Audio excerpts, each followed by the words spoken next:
2 years after my wife died, my daughter took me to court because she wanted to seize $1 million of my assets. He needs psychiatric help. My daughter said that in a cold voice, and her attorney burst out laughing. She claimed I had lost control, that I was no longer capable of managing my own life. But I did not get angry. I did not defend myself. Then the judge turned to her attorney and asked a question that left the entire courtroom stunned. "Is it true that you don't know who he is?" The attorney froze. My daughter's face turned pale. And that was the moment everything began to change. Welcome to the story. Before we go any further, take a moment to like the video, subscribe to the channel, and tell me in the comments where you're listening from today. I always read them, and it means more than you think. A quick note before we begin: parts of this story include dramatized elements woven in for reflection and awareness. Any similarities to specific names or places are coincidental, but the message behind it is one that matters.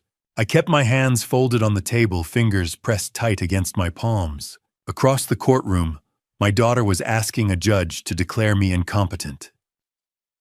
The fluorescent lights in courtroom 4A hummed overhead, casting everything in cold white. October 15th, 2024, 10:47 a.m. Outside, rain blurred the glass windows. Inside, Jessica stood at the podium in a navy blazer, hair pulled back in a neat bun. Professional, composed, confident, her voice never wavered. "Your Honor, my father is no longer capable of managing his own affairs. He's withdrawn from his family. He's lost his employment. He exhibits signs of severe depression and isolation." Judge Raymond Holland, early 60s, with sharp gray eyes, listened without expression. Jessica's attorney, Mark Sullivan, mid-40s, polished suit, tapped his tablet. A photograph appeared on the screen mounted to the wall. Me, alone in a grocery store, produce section, standing near the apples. The lighting made me look gaunt, tired, lost. Another photograph. Me sitting on a bench in Riverside Park, staring at nothing. Out of context, they looked like proof. "The Mr. Bennett has been placed on administrative leave from his position," Sullivan said. "He no longer responds to his daughter's calls. He's isolated himself completely from those who care about him." I sat 10 feet away, silent. My attorney, Ellen Crawford, sat beside me with a thin folder closed on the table. She'd told me not to react, so I didn't. But under the table, my jaw was clenched so tight my teeth ached. Judge Holland glanced at the petition in front of him. "Ms. Bennett, how long has your father exhibited this alleged incapacity?" "Approximately 2 years, Your Honor." Jessica's voice was calm, rehearsed. "It worsened significantly after my grandfather's death in August. And you're requesting full financial authority, Switection." "Oh, yes, Your Honor. For his own protection." The words landed like stones. "For his own protection." Judge Holland turned to Ellen. "Ms. Crawford, does your client wish to respond at this time?" Ellen stood. Mid-40s, dark blazer, reading glasses hanging from a chain. "Not at this time, Your Honor. But we will be responding fully within the allotted period." The judge looked at me directly. "Mr. Bennett, do you understand the nature of this petition?" "Yes, Your Honor." My voice came out steady, clear. Not the voice of a man incapable of managing his own life. I saw the flicker of surprise on Jessica's face. She'd expected confusion, silence, compliance. Judge Holland turned back to Sullivan. "Counselor, you've stated Mr. Bennett lost his employment. Can you clarify the circumstances?" Sullivan consulted his notes. "He was let go from his position as a risk analyst, Your Honor. Performance-related termination." "Ms. Bennett, is that accurate?" Jessica hesitated for half a second. "That's my understanding, yes." "Your understanding?" the judge repeated.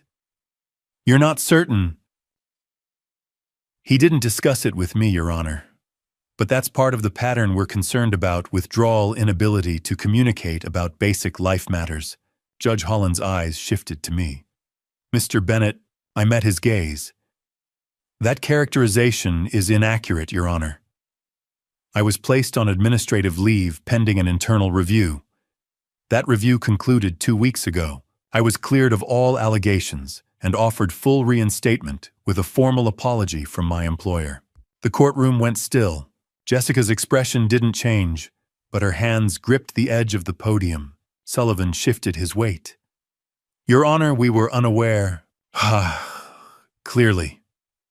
Judge Holland made a note. Ms. Bennett, you've stated your father shows cognitive decline and an inability to manage finances. Do you have medical documentation supporting this claim? Not formal documentation at this time, Your Honor, but his behavior over the past 2 years. No medical evaluation has been conducted. No, Your Honor. No neurological assessment. No physician's statement. We believe the circumstances warrant immediate intervention. Your Honor, which is why, Counselor Sullivan, the judge's tone sharpened. You're requesting an emergency conservatorship. That standard requires a showing of imminent danger, imminent financial harm, imminent risk to health or safety. I'm not seeing evidence of imminent anything in this petition. Sullivan stood quickly. Your Honor, we believe the totality of circumstances, the job loss, the isolation, the refusal to communicate, but Mr. Bennett just clarified that he didn't lose his job. He was cleared and reinstated. That undermines a significant portion of your argument. Yes, Your Honor, but do you have evidence of imminent financial mismanagement? Bank records showing reckless spending, unpaid bills, eviction notices, Sullivan hesitated. Not at this time, Your Honor, but given his mental state, which has not been evaluated by a medical professional. Jessica leaned toward Sullivan, whispering something urgent. He shook his head slightly, jaw tight. Judge Holland looked at Ellen. Ms. Crawford, does your client wish to present anything at this time? Ellen stood. Your Honor, we have substantial evidence that will directly contradict the characterization of Mr. Bennett as mentally or financially incapacitated.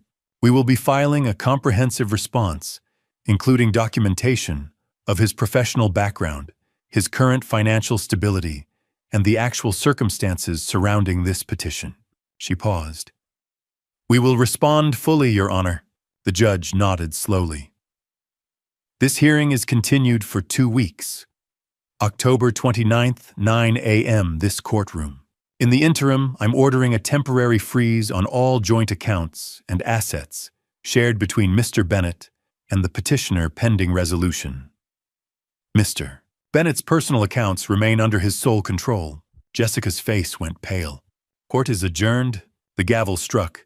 Jessica turned immediately to Sullivan, speaking in a low, urgent voice. He was already gathering his papers, his confidence from 10 minutes ago completely gone. Ellen closed her folder without opening it. 2 weeks, she said quietly. We'll be ready. I stood slowly. Across the aisle, Jessica looked at me for the first time since the hearing began.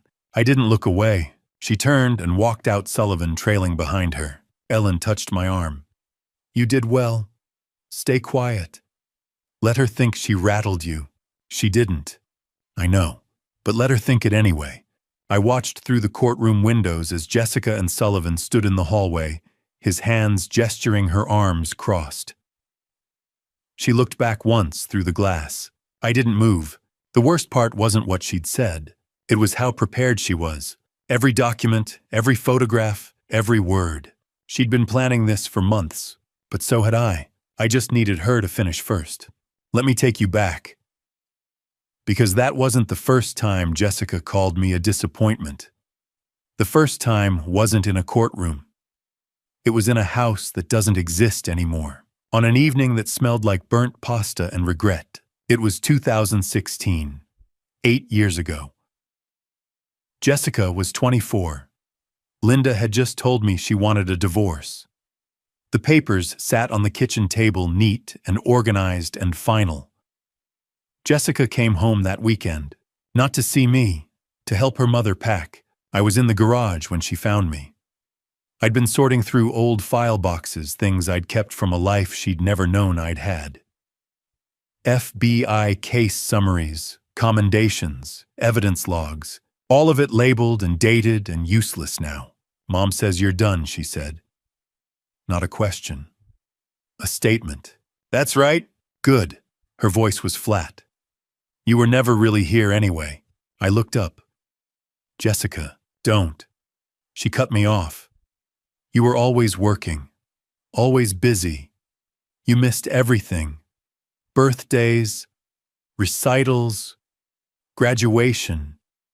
You chose the job over us. Every single time. It wasn't like that I stopped. Because how could I explain this? How could I tell her that the reason I was gone was because I was protecting her, that some of the people I was hunting, a few of them, had figured out who I was, where I lived. That in 2011, I'd walked away from everything I'd built because staying would have put her in danger. I couldn't. The agreement I'd signed forbade it, so I stayed silent, and Jessica took that silence as confirmation. You're a disappointment, Dad. She said it quietly, not angry, like she'd been carrying it for years and was finally allowed to set it down. Mom deserved better. We all did. Then she walked back inside. I should have seen it coming. The resentment didn't start in 2016. It started years before that. When Jessica turned 13, we'd planned a small party. Family, a few friends, purple frosting on the cake, because that was her favorite color that year. I was supposed to be home by 4. I didn't make it until 9. The case I was working, a multi-state fraud ring, had broken that afternoon. Arrests were happening. I needed to stay to coordinate, to do the paperwork, the kind of work that doesn't wait for birthdays. When I walked in, the house was dark, except for the kitchen light. Linda sat at the table, arms crossed. The cake was still untouched. The candles melted into the frosting. She cried for an hour, Linda said. After that, she stopped asking where you were. I went upstairs. Jessica's door was closed. I knocked softly. Go away. Jess, I'm sorry. The case. You're always sorry. And there's always a case. Her voice broke. I don't care anymore, Dad. Just go away. I stood there for a long moment. Then I left. The next morning, I tried to make it up to her. Took her to breakfast. Bought her the book she'd wanted. She was polite but distant, like I was a stranger doing her a favor. That was the first crack. 6 years later, I left the FBI. Not because I wanted to, because I had to. Jessica was 19 by then, away at college. I told her I'd changed careers, that I was doing consulting work now. She didn't ask why. By then, she'd stopped asking me anything that mattered. What she didn't know, what I couldn't tell her, was that leaving wasn't a choice. It was survival. A case had gone wrong. The people I was investigating had learned my identity, my family's. There'd been threats. Subtle at first, then explicit. The Bureau offered me a deal: early retirement, classified records, protection through anonymity. In exchange, I disappeared from public view. Became ordinary, forgettable. I took it. For her, for Daniel, for Linda. But Jessica saw something different. She saw a man who'd given up. Someone settling. Someone who went from busy to invisible. And over time, invisible became useless. She didn't know that the quiet man who worked from home, who seemed to have lost his ambition, had spent 2 decades catching people who exploited the vulnerable. She didn't know that some of those people had put bounties on federal agents' families. She didn't know that in 2011, her safety had been threatened enough that my supervisor told me to get out or risk losing her. I couldn't tell her any of that. So I became the father who wasn't there, the father who'd failed. By the time Linda and I divorced, Jessica had already written me off. Daniel was more forgiving. He asked questions, tried to understand. But Jessica had made up her mind, and the word she chose was disappointment. The irony was hard to stomach. I'd given up everything to protect her, and she hated me for it. Years later, when I found my father's journal hidden in his bedroom, when I read the shaky handwriting that said, "Jessica asked me to sign something today. I don't understand what it is," I finally understood what I was looking at.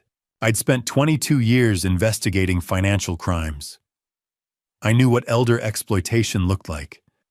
I knew the patterns, the isolation, the coercion, the intermediaries who helped hide the money trail. And I'd been watching Jessica do every single one of those things to my father. My father had taught me patience. The Bureau had taught me investigation. And somewhere between the garage in 2016 and the journal I found in 2024, I'd learned one more thing. Sometimes the people you love most are capable of the things you'd least expect. And sometimes the only way to save them from themselves is to let the system do what you can't. If there was one person who understood me, it was my father, Victor Bennett. 84 when he died, a retired high school math teacher who balanced his checkbook every Sunday and kept receipts in labeled envelopes. 3 weeks after we buried him, my daughter claimed I'd abandoned him. Let me take you back to 1989. I was 23. My father drove me to the federal building in Portland on my first day. We didn't talk much, but when we pulled into the parking garage, he turned to me. "I'm proud of you, Michael. You're about to see things most people don't see. You're about to carry burdens most people can't. But remember this. Do the right thing even when it's hard. Especially when it's hard." At 23, I thought I understood. But I didn't. Not yet. My father taught math for 37 years. He believed in numbers because numbers didn't lie. They added up or they didn't. There was a correctness you couldn't argue with. When I told him I wanted to join the FB, he asked one question. "Why?" "Because I want to catch people who hurt other people." He nodded slowly, like checking my math.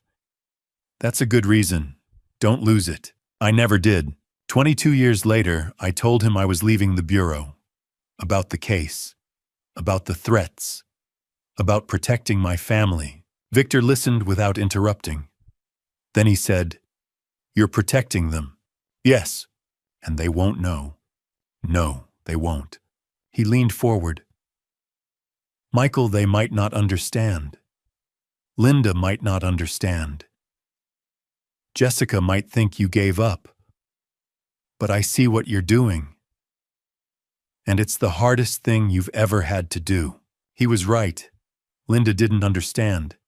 Jessica saw failure, but Victor saw sacrifice. After I left the Bureau, my father called every Sunday morning, just to talk. He never asked if I regretted leaving. He knew I did. He also knew I'd do it again. Then January 2023 came. Victor had a stroke. Minor, but he'd need help. Jessica started visiting more often. "Dad, I'm stopping by to check on Grandpa. You don't need to come. I've got it covered." At first I was grateful. Maybe this would bring us closer. But Victor seemed cautious, watchful. One afternoon, I stopped by unannounced. Jessica was there with papers spread across the table. "Just some paperwork," she said quickly. "Grandpa's been forgetting to pay bills. I'm helping him get organized." When Jessica left the room, Victor looked at me. "She's very helpful." His tone was careful, but I prompted. He hesitated. "Nothing. Just stay close, Michael." I should have paid attention, but I wanted to believe my daughter was doing something good. Over the next months, Jessica's visits became routine. Victor stopped calling me every Sunday. When I asked why, Jessica said he was tired. I believed her. In June, he called me confused. "Michael, did you get the letter I sent?" "What letter?" "About the accounts. Did you get it?" "No, Dad." "Oh, maybe I forgot to mail it." But he hadn't forgotten. I'd learn later Jessica had promised to mail it for him. She never did. I visited in July. He looked thinner. We sat on his porch. "Michael, he said quietly. If something happens to me, the lockbox, in my bedroom closet. The code is your birthday. 0428. Dad, you don't need to. Promise me. You'll check it. I promise. I should have checked it then. But I didn't. Victor died in August. Heart attack in his sleep. Quick. Painless. When I went through his house, I found the journal. Notes in increasingly shaky handwriting about Jessica's visits, about papers she'd asked him to sign, about money missing from his account. March 15th, 2023. Jessica visited again. She's asking me to sign papers. I don't fully understand them. Something feels wrong. June 22nd, 2023. I tried to call Michael about the papers Jessica had me sign, but Jessica was here and took my phone. She said I was confused and shouldn't worry Michael. July 30th, 2023. I know now. Jessica has been taking money. I saw the bank statements. Over $180,000. I'm going to leave everything in the lockbox. Michael will know what to do. 3 weeks after we buried him, Jessica filed her petition. I realized too late that everything Jessica had done, she'd done while my father was vulnerable, when he couldn't stop her. But Victor had left a trail. Not for Jessica. For me. In the lockbox, along with the journal, I found recordings. Audio files on a small digital recorder. Conversations between him and Jessica. Timestamps. Dates. Everything documented with the precision of a man who'd spent his life teaching others to show their work. He'd recorded her asking him to sign the power of attorney. Her voice sweet and patient. His voice uncertain, asking if he should talk to me first. Her voice reassuring him that I was too busy, that this was better kept between them. My father had built a case, not the way an investigator would, but the way a teacher would.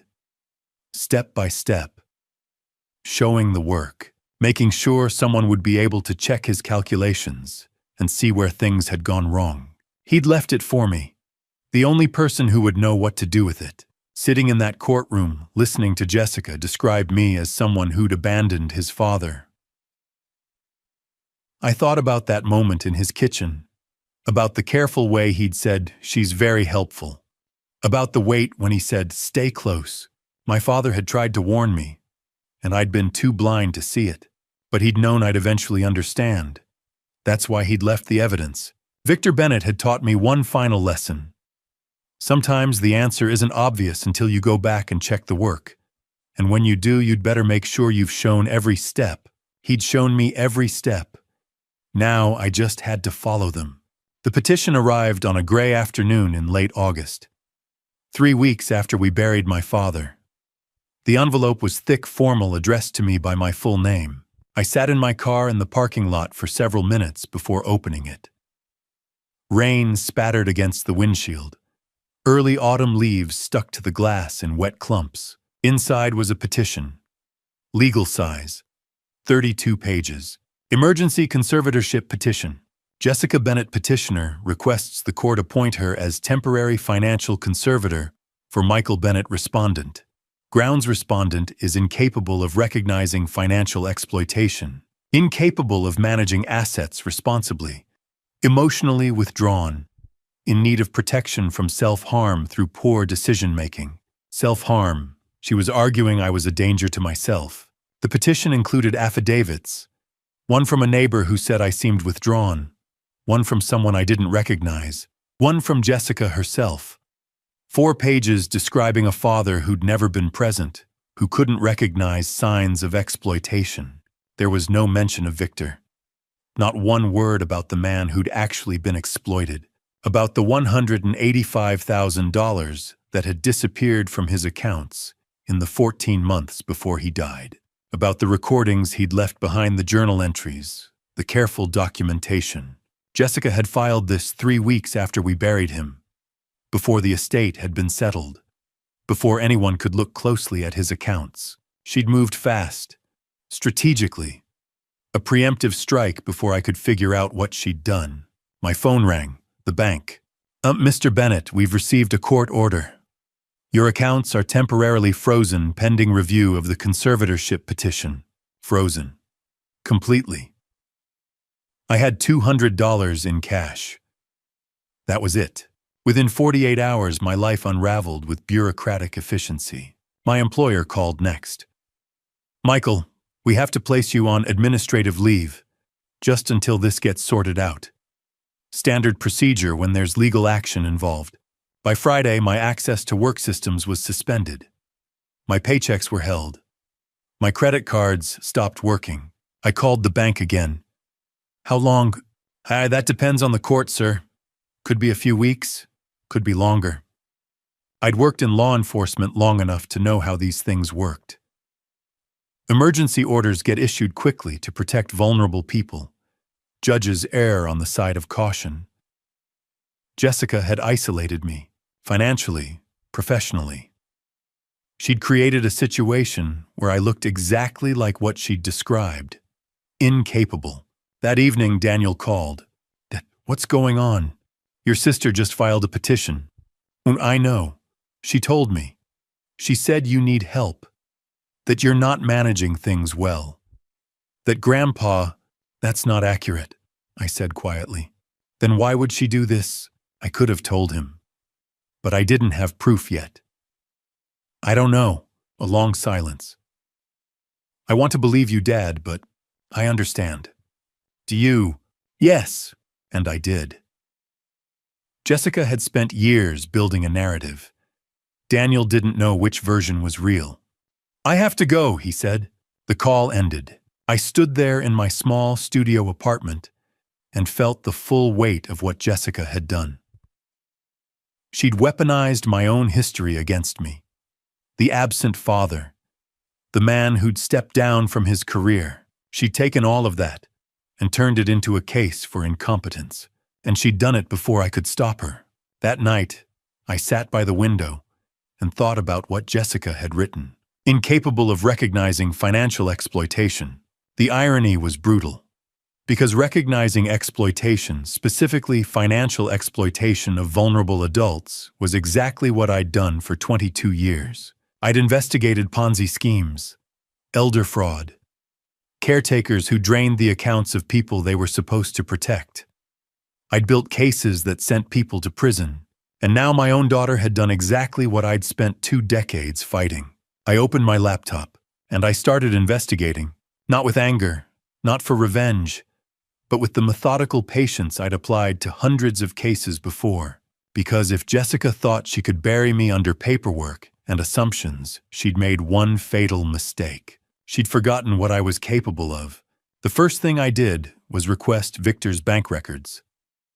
I was listed as beneficiary. I was the executor. I had legal standing to review his financial history. The bank said it would take 3 business days. I could wait. The second thing I did was call Ellen Crawford. She'd worked in the district attorney's office before going into private practice. She knew how these cases worked. Michael, I heard about the petition. I need a lawyer. Come to my office Monday morning, 9 a.m. Bring everything you have. I don't have much yet. Ma, that's fine. We'll build it. Her voice was calm. Michael, I've read the petition. It's aggressive, but it's also sloppy. There are claims that are going to be very hard for her to prove. Good. One question. Does she know who you used to work for? No. Then we have an advantage. I hung up and opened a spreadsheet. Started documenting dates. The day Victor had his stroke. The day Jessica started visiting regularly. The day he'd tried to mail me that letter. The day he'd told me to check the lockbox. I pulled out the journal from his bedroom. Started transcribing entries. Creating a timeline. This was what I knew how to do. Document. Cross-reference. Build a pattern. Let the evidence tell the story. Outside, the rain had picked up. The apartment was cold. I hadn't turned on the heat. Couldn't afford to waste money. But I wasn't thinking about the cold. I was thinking about patterns, about how Jessica's visits had increased after Victor's stroke. about the power of attorney he'd signed in May, about the transfers that started in June, about how she'd been there consistently, helpfully, lovingly for 14 months while his money disappeared, and about how 3 weeks after he died, she'd filed to have me declared incompetent, because she knew I'd eventually look at those accounts. She was trying to discredit me before I could, but she'd made one mistake. She'd assumed I wouldn't fight back. By midnight, I had the beginnings of a timeline. By 2 a.m., I had a list of documents I needed. By dawn, I had a plan. Monday morning, I'd meet with Ellen. We'd file a response. But more than that, we'd build a counter case. Not just to defend myself, but to expose what Jessica had done. Because somewhere in those bank records, in those transfers, was the evidence I needed. Victor had left me breadcrumbs. Now I just had to follow them. And when I did, when I had everything documented and undeniable, I was going to do what I'd done 100 times before. I was going to let the system do what it was designed to do. Not for revenge, but because my father had spent his last months being exploited by someone he loved, and because he'd trusted me to do something about it. 3 business days for the bank records. I could wait. I'd been patient this long. I didn't react publicly. I didn't call Jessica. I didn't hire a lawyer yet. I did what I'd been trained to do for 2 decades. Follow the money. The records arrived via secure email on Tuesday. 146 pages. Every transaction from Victor's checking and primary savings accounts for the past 18 months. I printed them, spread them across my kitchen table, got out highlighters, a notebook, and a spreadsheet template I'd used 100 times before. Most of it was routine. Social security deposits, pension payments, utility bills, prescriptions. The spending pattern of an 84-year-old retired teacher living alone. But starting in May 2023, something changed. Withdrawals, not huge ones. That would have been too obvious. These were calculated. 3,000 here, 4,500 there, then 6,200, 5,800, labeled as administrative support, or care coordination, or consulting services. I highlighted each one. 17 of them over 14 months from May 2023 to July 2024. Then I opened Victor's Google Calendar. He'd asked me to set it up years ago and never revoked my permissions. I cross-referenced the dates. Every withdrawal matched a day Jessica visited Victor. Not most.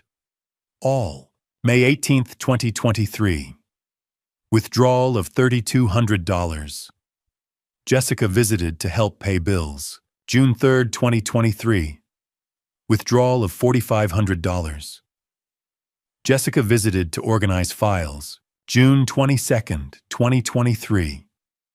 Withdrawal of $5,100.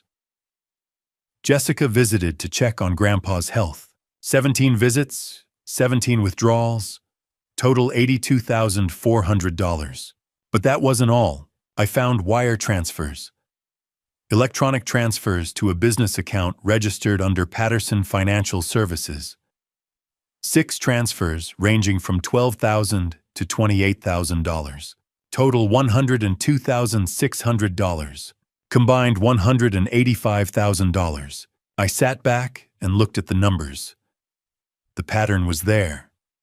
Clear. Methodical.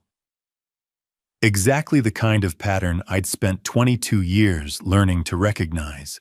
Caretaker gains access. Small withdrawals at first testing. Larger amounts as confidence grows. Transfers to an intermediary to obscure the trail. A 14-month timeline corresponding exactly to the period after Victor's stroke when he was most vulnerable. This was textbook elder financial exploitation. I pulled up Patterson Financial Services, a registered LLC in Oregon. Owner Gloria Patterson. Business address a mailbox rental facility. No website, no employees listed. Just a shell company designed to move money. But I needed more than spreadsheets. I needed the legal documents that gave Jessica access. I requested copies of all legal paperwork filed with Victor's bank. It took 24 hours. When they arrived, I found it. Power of attorney, dated May 18th, 2023. Signed by Victor. Notarized. Granting Jessica financial decision-making authority account access and the ability to conduct legal transactions on his behalf. May 18th, 2023. The same day as the first withdrawal. I pulled Victor's medical records next. I was still listed as his healthcare proxy. Neurology notes from May 17th, 2023. One day before the power of attorney was signed. Patient 107 days post-stroke. Exhibits increased confusion. Limited executive function. Recommend continued monitoring. Patient fatigued, disoriented to time. She'd had him sign paperwork the day after the doctor noted he was confused. I went back through Victor's medical records looking for relevant notes. I found them scattered throughout summer 2023. June 14th. Patient reports anxiety. Difficulty making decisions. Family member present assisting with healthcare questions. July 22nd. Patient seems withdrawn. Reports sleeping poorly. Family member reports patient has been forgetting medications. August 10th. Cognitive assessment shows mild impairment consistent with post-stroke recovery. Patient has good days and difficult days. Family member very involved in care. The family member was Jessica. She'd been at every appointment. Helpful, concerned, the perfect granddaughter. And she'd been documenting his confusion, building a record that would support the narrative that he needed help. I made a chart, 2 columns. On the left, Victor's medical appointments and notes about his confusion. On the right, withdrawals and transfers from his accounts. The overlap was almost perfect. Every time a doctor noted increased confusion, a withdrawal followed within days. Jessica had been using his medical vulnerability as cover. I spent 3 days building the case. Cross-referencing, documenting, creating exhibits, bank statements, medical records, calendar entries, legal documents, all organized chronologically, all building toward a single conclusion. Jessica Bennett had systematically exploited her grandfather over a 14-month period, using his medical vulnerability to gain legal access and then draining his accounts through direct withdrawals and transfers to an intermediary. But I also knew something else. This still wasn't enough. In court, Jessica would argue that Victor trusted her, that he wanted her help, that the withdrawals were for his care, that Patterson Financial Services was legitimate, that everything was documented and legal. To prove intent, I needed to show that Victor didn't consent, that he was confused, that he tried to resist. And then I remembered. My father had always been meticulous. He documented everything. If he'd suspected something was wrong, he would have written it down. I thought about the lockbox he'd told me about, the one in his bedroom closet. Code 0428. My birthday. I hadn't gone back to the house since the funeral. Jessica had already put it on the market, but the estate was still in probate. It would be months before it sold. Whatever my father had left, if anything, it would still be there. I looked at the clock. Nearly midnight. I'd been working for 6 hours straight, but I wasn't tired. I was close. I could feel it. The way I used to feel when a case was about to break. Victor had left me breadcrumbs, the calendar, the medical records he'd made sure I had access to, the lockbox code he'd made me promise to remember. He'd known something was wrong, and he'd prepared for the possibility that I'd need to figure it out after he was gone. I gathered the spreadsheets, put them in a folder, made backup copies on my laptop and a thumb drive, sent encrypted copies to my email, the habits of someone who'd worked cases where evidence disappeared. Then I grabbed my keys, the house on Cedar Street, the place where my father had lived for 30 years, where he'd raised me, where he'd died alone while someone he loved stole from him. I needed to go back there, not just for evidence, but because if Victor had left me something, the least I could do was find it. I owed him that much. The house on Cedar Street didn't look abandoned, just waiting. I used the key I'd kept since I was 16, the same brass key my father had given me. In case you ever need a place to come home to, he'd said. The smell hit me first. Coffee, old books, lemon polish. My father's smell. I stood in the doorway and let it wash over me. The house was too clean. Someone had tidied up, but they hadn't changed the essence of it. The worn leather chair by the window, the bookshelf with math textbooks, everything exactly where he'd left it. Except him. I walked through the living room, past the kitchen, past the hallway, where framed photographs hung in chronological order. A timeline of a family that didn't exist anymore. His office was at the end of the hall. A small room with a north-facing window and a desk. His laptop sat closed. I opened it. It was still logged in. An email icon blinked. One unread message. From Victor Bennett to Michael Bennett. Subject, if you're reading this. Sent August 12, 2024, 12:01 a.m. auto-scheduled. My hands were shaking when I clicked it open. The email began with words that made my chest tight. Michael, if you're reading this, I'm gone. I tried to tell you. I called in June, but Jessica was always there. I didn't want to accuse her without proof. I didn't want to tear the family apart if I was wrong. But I'm not wrong. He explained that she'd been asking him to sign things, transfer money, claiming it was to help. He wrote that he wasn't as sharp as he used to be after the stroke, but he wasn't confused enough to miss the patterns. He'd kept records. They were in the house. He trusted me to do the right thing. The email ended with words that broke me. I'm proud of you, son, for everything you've sacrificed. I know what you gave up in 2011. I know why. And I know your kids don't understand it. But I do. Be strong, Dad. Attached were scanned files, documents, photos, bank statements. I sat there staring at the screen and felt something crack open inside me. He'd known. Not everything, maybe, but enough.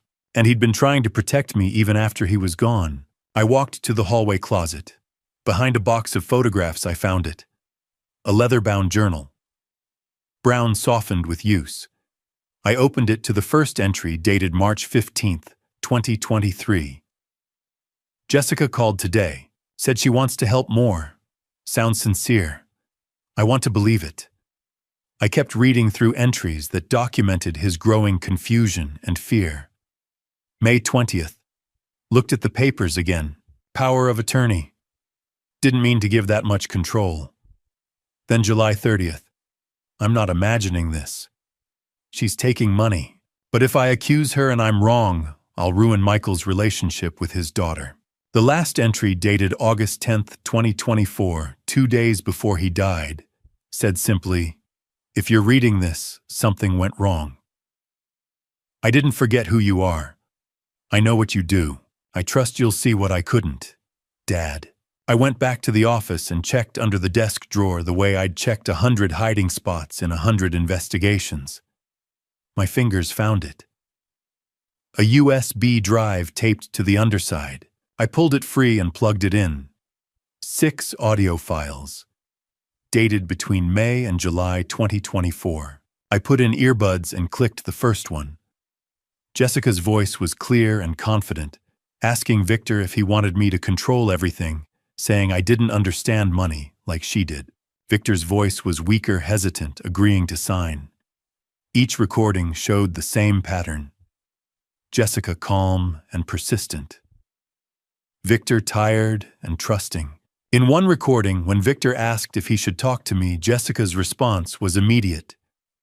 Dad's really stressed right now, Grandpa. Let's not worry him with this. In the last recording, dated July 28th, 2 weeks before he died, Victor questioned the bank activity. Jessica cut him off, reminding him he'd signed the power of attorney. I could hear the doubt in his voice, the confusion, the fear of being wrong. I took out the earbuds and sat there in his office chair. On his desk was a photograph of the four of us at Jessica's college graduation. She was grinning arms around both of us. Victor looked so proud. That was 8 years ago, before everything fell apart. I picked up the journal again and flipped to the last page. Victor's handwriting was shakier here, the letters uneven. "Michael, if you found this, I'm sorry. Sorry I didn't stop her. Sorry I doubted myself. Sorry I left you to clean up my mess. But I knew you would. You always do the right thing, even when it costs you everything. I love you, son. Always have. Always will. Dad."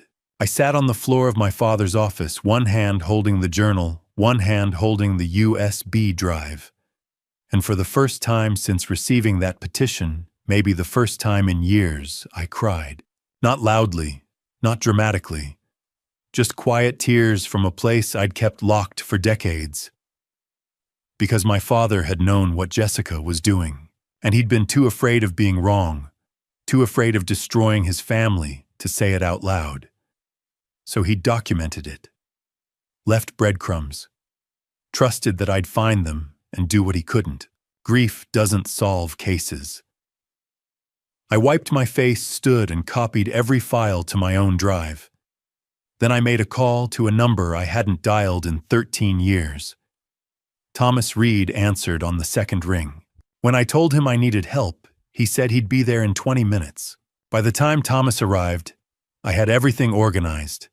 Email printed, journal entries flagged, audio files queued, bank records cross-referenced. I opened the door and saw Thomas looking older than I remembered, grayer and heavier, but his eyes were still sharp. When I told him what Jessica had done, I handed him the journal. He walked to the kitchen table, spent 5 minutes reviewing everything, then looked up and said it was solid, prosecutable. I told him I needed to build this the right way, by the book, so there'd be no loopholes when it went to court. Thomas smiled, not a happy smile, but a predator's smile, and said we had 3 weeks before the hearing. We'd make it bulletproof. I looked back at the kitchen table at my father's journal sitting there in the morning light and nodded. "Yeah, let's do that. You look like hell, Bennett." Thomas Reed said it before I'd even stepped through the door. His house sat on a quiet street in the Pinewood suburbs, a ranch-style place with a tidy lawn and a view of the foothills. Rain drizzled from a gray sky, the kind of late September afternoon that felt more like November. I stood on his porch with a messenger bag slung over my shoulder, containing copies of everything I'd found at my father's house that morning. "I feel worse than I look," I said. Thomas stepped aside to let me in. 60 now, retired from the bureau for 5 years, but he still carried himself like a field agent, broad shoulders, sharp eyes, the readiness that came from 2 decades chasing white-collar criminals through financial labyrinths. We'd worked together in the Portland field office. He knew me in a way most people didn't. He knew why I'd left in 2011, why I'd become a risk consultant instead of staying on the career track. He knew what it had cost. He led me into the living room and poured 2 mugs of coffee without asking if I wanted any. Then he said simply, "Tell me." So I did. I told him about my father's death in August, about the petition Jessica filed 3 weeks later requesting emergency conservatorship, about the frozen bank accounts, the administrative leave from work, the accusations in a courtroom that painted me as incompetent and unstable. I told him about the house on Cedar Street, about the email my father had scheduled to send after his death, about what I'd found in the attic. Thomas listened without interrupting. When I finished, he set his mug down and leaned back in his chair. "How bad is it?" he asked. I pulled the timeline from my bag and slid it across the coffee table. He studied it for a long moment. Dates, amounts, transaction descriptions, all color-coded and cross-referenced. The kind of forensic breakdown you'd see in a federal case file. 14 months, I said quietly. Systematic withdrawals, wire transfers to a third-party account, all while my father's medical records show progressive cognitive decline. Thomas looked up. "How much?" $185,000. He exhaled slowly. "Jesus, Michael, There's more. I pulled out the journal. He documented it. Every conversation, every visit, every time she asked him to sign something he didn't understand. Thomas flipped through a few pages, his jaw tightening. Then I handed him the USB drive. Recordings, 6 of them. He recorded her in his own home. Conversations about the money, about the power of attorney, about why he couldn't tell me what was happening. Thomas set the drive down carefully like it might detonate. "You know what this means," he said. "I do. Once you move forward with this, once you bring this evidence into court, there's no walking it back. This isn't just a legal fight. This is your daughter." I looked at the rain streaking down the window. "I know." Thomas stood and walked to the bookshelf. He pulled out a business card, studying it for a moment before handing it to me. Ellen Crawford, attorney at Law Criminal Defense, white-collar crime, elder advocacy. She spent 15 years in the DA's office before going private, Thomas said. Prosecuted financial crimes, elder abuse cases, fiduciary fraud. She's the best I've seen at taking something like this.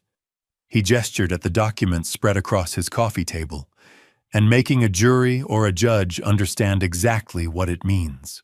You trust her with my life. He paused. And more importantly, with a case like this. Thomas pulled out his phone and dialed. It rang twice before a woman answered. "Ellen, it's Tom Reed. I'm calling about a referral." He glanced at me. "Elder financial abuse case. Conservatorship petition filed by the alleged perpetrator. The respondent is former bureau, and he's got documentation, bank records, journal entries, audio recordings from the victim." A pause. "Very strong," Thomas said, "but complicated. It's his daughter." Another pause. Longer this time. "Tomorrow morning, 9 o'clock, I'll let him know." Thomas ended the call and handed me the card. "She'll see you tomorrow. Bring everything." I slid the card into my wallet. Outside, the rain had picked up, drumming steadily against the roof. Thomas looked at me, his expression serious. "Are you sure about this, Michael?" I stood and slung the bag over my shoulder. Jessica spent 14 months taking my father's money while he was dying. Then she filed a petition claiming I abandoned him. She stood in a courtroom and told a judge I was incompetent, that I'd lost my job, that I was a danger to myself. I met Thomas's eyes. "I'm not the man she thinks I am, Tom, and it's time she learned that." Thomas walked me to the door. He put a hand on my shoulder as I stepped out into the rain. "Then go show them," he said. I drove home through the wet streets, windshield wipers cutting arcs through the drizzle. In 2 weeks, I'd be sitting in a courtroom while my daughter tried to convince a judge I couldn't manage my own life. But tomorrow morning, I'd walk into Ellen Crawford's office with 146 pages of bank records, a handwritten journal, 6 audio files, and a timeline that showed exactly what my father had seen. I wasn't running anymore. I wasn't hiding. The silence had been strategy. Now it was time to act. Ellen Crawford didn't waste time on pleasantries.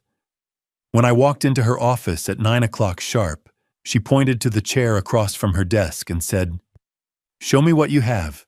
Her office occupied the 3rd floor of an old brick building in downtown Pinewood, with windows overlooking wet streets where morning commuters hunched under umbrellas. The interior was all dark wood and leather, the kind of space built for serious work. Ellen herself was 45, sharp-featured, with short brown hair and rimless glasses, wearing a charcoal suit and no jewelry except a watch. I spread everything across her conference table: bank statements with highlighted transactions. The power of attorney document dated May 18th, 2023. Victor's medical records from May 17th, showing increasing confusion, the timeline cross-referencing dates and amounts, my father's journal, and the USB drive containing 6 audio recordings. For the next 45 minutes, Ellen read every page, listened to each recording through headphones, and studied the financial timeline, making notes and cross-referencing dates. I waited, knowing good lawyers never rushed analysis. Finally, she removed her glasses and looked at me. "Mr. Bennett, this isn't just conservatorship abuse. This is criminal financial exploitation of a vulnerable adult, a Class B felony in Oregon. With this amount of money, we're talking about first-degree elder abuse. I pulled a sealed envelope from my messenger bag and placed it on the desk between us. "You'll need this," I said. "But not yet." Ellen looked at the envelope, then at me. "What's in here?" "One of my credentials. Everything you'll need to establish that I'm not the person my daughter says I am." She reached for it. I put my hand on top. "Save it for court." Ellen studied me for a long moment. Then she nodded and slid the envelope into her briefcase without opening it. "If this is what I think it is, we have a very strong case." Ellen leaned back in her chair and outlined the situation. Jessica had filed first and was controlling the narrative. In 12 days, I'd walk into a courtroom where she'd painted me as incompetent. But if we were strategic, we wouldn't just win the conservatorship hearing, we'd trigger a criminal investigation that ran independently of me. The key was not to accuse Jessica directly, but to let the system discover it on its own. She sketched out the strategy on her legal pad. First, we'd file a comprehensive counterpetition attaching my background and credentials. That alone would give the judge pause. Second, we'd notify Adult Protective Services, not saying my daughter committed a crime, but expressing concerns about potential financial irregularities involving a deceased elder. A PS had a legal obligation to investigate and would find the pattern themselves. Third, we'd request a court-ordered comprehensive financial review. The bank would flag the transactions independently and be required to report to APS and potentially law enforcement.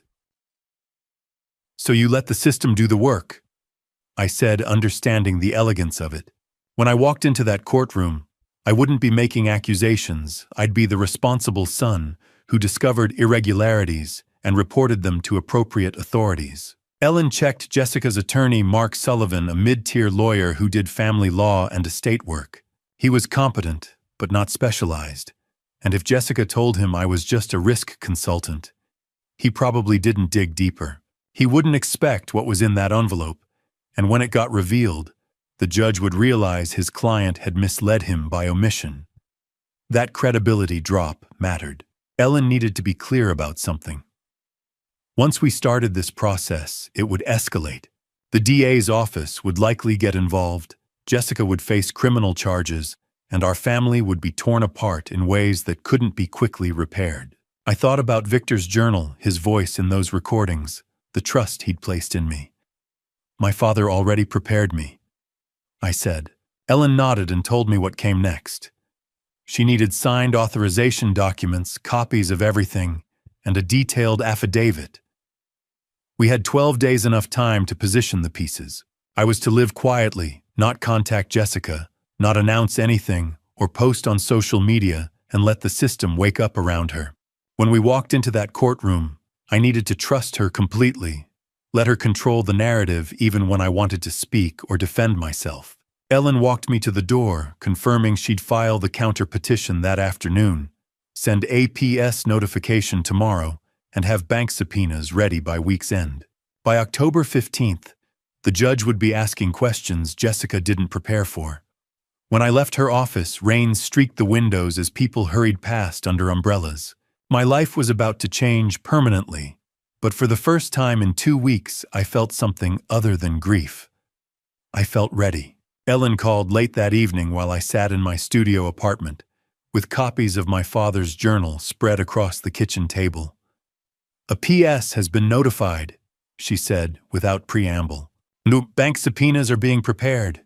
The system is in motion." By the time I walked into that courtroom, the judge would have questions my daughter couldn't answer. Ellen reminded me that once the evidence was presented, there was no going back. Jessica would face consequences she didn't anticipate. She made her choice when she filed that petition, I said quietly. Now she'll live with it. After she hung up, I sat in the dark for a long time, listening to rain against the window. Somewhere across town, Jessica was probably sleeping soundly, confident in her narrative. She didn't know that Adult Protective Services had opened a file that a judge would soon review, financial records her own attorney hadn't seen, or that the man she'd called incompetent had been building a case from the moment he found his father's journal. In 12 days, the evidence would speak. I wasn't surprised when the email arrived. 3 days after my meeting with Ellen, the subject line read, "Account Activity Review Required. Victor Bennett Estate." The message was formal, carefully worded in the language banks use when they found something wrong, but need to protect themselves legally. It referenced unusual activity patterns during the 14 months preceding Victor Bennett's death, and requested that the legal heir contact the bank's compliance office within 5 business days. I forwarded it to Ellen without comment. Her reply came back in less than 10 minutes. Perfect. This is exactly what we needed. I sat in my studio apartment, the same space where I'd spread out those bank records 2 weeks ago, and watched the morning light filter through the window. Outside, a light fog clung to the streets of Pinewood, the kind of early autumn mist that turned everything soft and gray. The machinery had started moving, and just like Ellen predicted, it was moving independently of me. The second email arrived that afternoon, from Paula Harris. Adult Protective Services subject. Case number 2. 024-09-APS-1847. Investigation opened. Ellen had CC'd me on her initial response to APS attaching medical documentation showing cognitive decline beginning May 17, 2023. The power of attorney executed May 18, one day. Later bank records showing systematic withdrawals, personal journal entries from Victor expressing concerns, and audio recordings documenting conversations about money. The language was measured and professional, void of accusation. Ellen had structured it perfectly, not pointing fingers, but presenting concerns and evidence, letting the system draw its own conclusions. By the end of the week, those conclusions were forming. Paula Harris called Ellen directly. While I was in her office reviewing the counter-petition we'd be filing Monday morning. Based on the documentation you provided, Paula's voice came through the speakerphone flat and professional. I'm opening a formal investigation into potential financial exploitation of a vulnerable adult. Ellen glanced at me. I kept my expression neutral. The pattern is consistent with what we call structured diversion, Paula continued. Using an intermediary to obscure direct transfers. You mentioned a Gloria Patterson. Yes, transactions were processed through her business account. We've seen this before.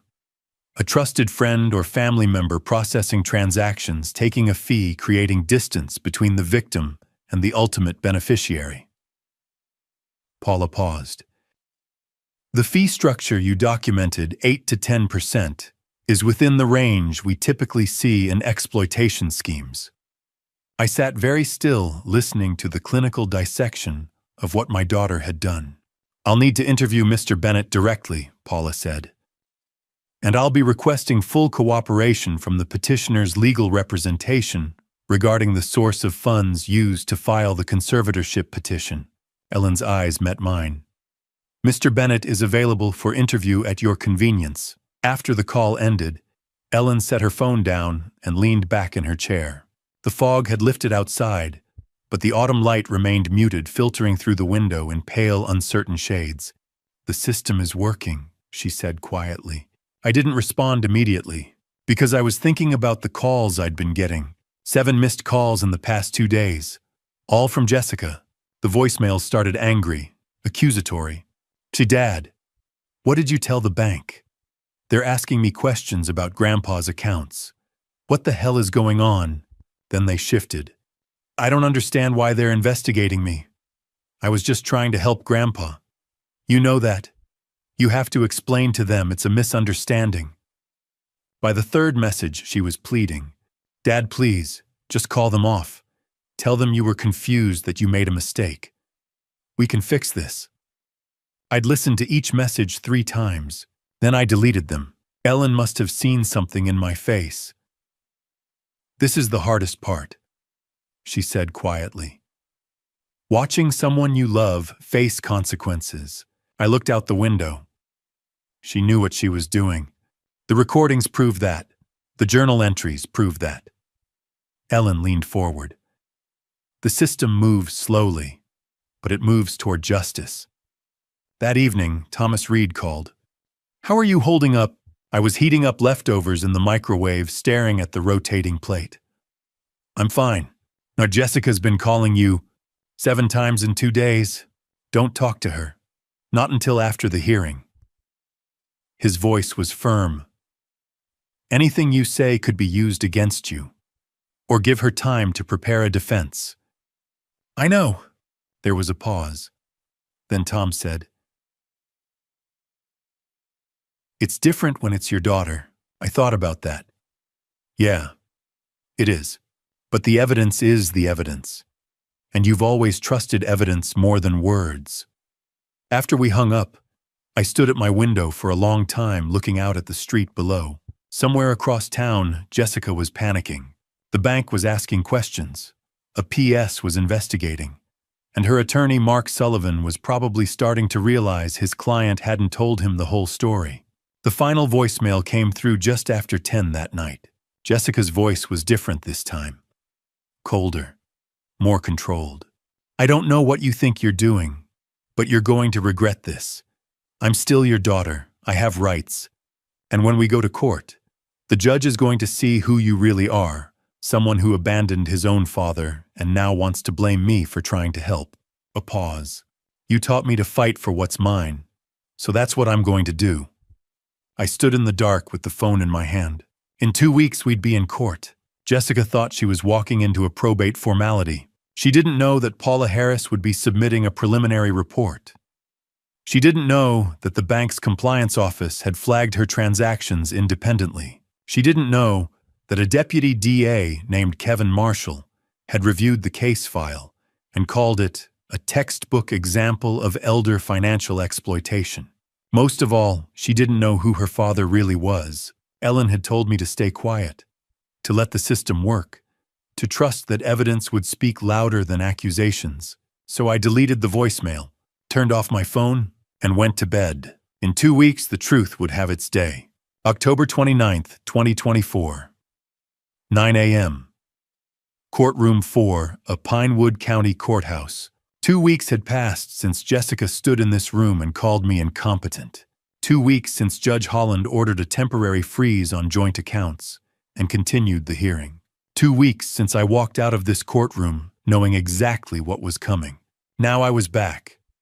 Same oak paneling, same fluorescent hum, same seat. But everything else had changed. The gallery had filled slightly, 5 or 6 people scattered across the benches.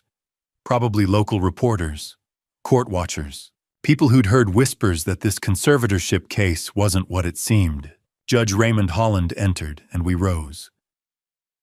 When he gestured for us to sit, I caught Jessica's profile 3 rows ahead.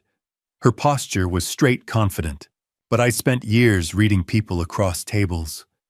I saw the tension in her shoulders, the way her hand kept adjusting the collar of her blouse. She was worried. Judge Holland announced we were continuing the emergency conservatorship petition filed by Jessica Bennett. Mark Sullivan stood to present. He moved to a presentation screen and clicked a remote. A photograph appeared. Me alone in a grocery store produce section looking tired and gaunt. Mark's voice was smooth, practiced. Your Honor, this image shows Mr. Bennett appearing disoriented and isolated, struggling with basic daily activities. Another slide. Me on a park bench, hands in my lap, staring at the ground. Further evidence of social withdrawal and disengagement. A third slide. A financial chart showing transactions in my account designed to look chaotic. Irregular financial patterns, suggesting a man who has lost the ability to manage his affairs responsibly. Ellen objected. Your Honor, where were these photographs obtained? Mark didn't hesitate. These were taken in public spaces, Your Honor. Grocery stores, public parks, sidewalks. There's no expectation of privacy. They're observations of Mr. Bennett's daily life documenting behavior that supports this petition. Judge Holland glanced at the photos, then at Ellen.